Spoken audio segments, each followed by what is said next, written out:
Base तो बस बजाने के लिए है, आफत मचाने के लिए मेरा नाम ही काफी।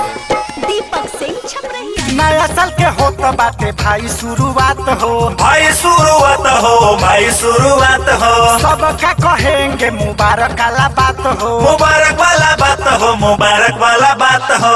नया साल के होत बाटे भाई शुरुआत हो, सबका कहेंगे मुबारक वाला बात हो। जे भी बाटे अपनों के नहीं मिस करे के, नया साल में हो सबका के विश करे के, नया साल में हो सबका के विश करे के। अपना मालावा के मम्मी के विश करे के, अपना मालावा के डैडी के विश करे के। के शुभ कामना करे के फर्ज याद, करे के फर्ज याद, करे के फर्ज याद। पुराना वाला रिश्ता के करे के ताजा, करे के ताजा भाई, करे के ताजा।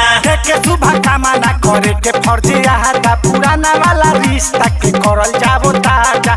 जे भी बातें अपन नहीं मिस करे के, नया साल में हो दोस्त लोग के विश करे के, नया साल में हो भौजी के विश करे के। नया साल में हो साली के विश करे के, नया साल में हो सरहद के विश करे के। घूम जाओ गार्डन चल के पिकनिक मनावे के, पिकनिक मनावे के भाई, पिकनिक मनावे के। दीपक छपरहिया के गाना ही बजावे के, गाना ही बजावे के हो, गाना ही बजावे के। घूम जाओ गार्डन चल के पिकनिक मनावे के, दीपक छपरहिया के गाना ही बजावे के। मुर्गा चावल बोतल इंग्लिश करे के, जब भी अपन बाटे वो करा के विश करे के। पूरा इंडिया के भाई लोग विश करे के। नया साल में हो मास्टर जी के विश करे के, नया साल में हो नया माल के किस करे के।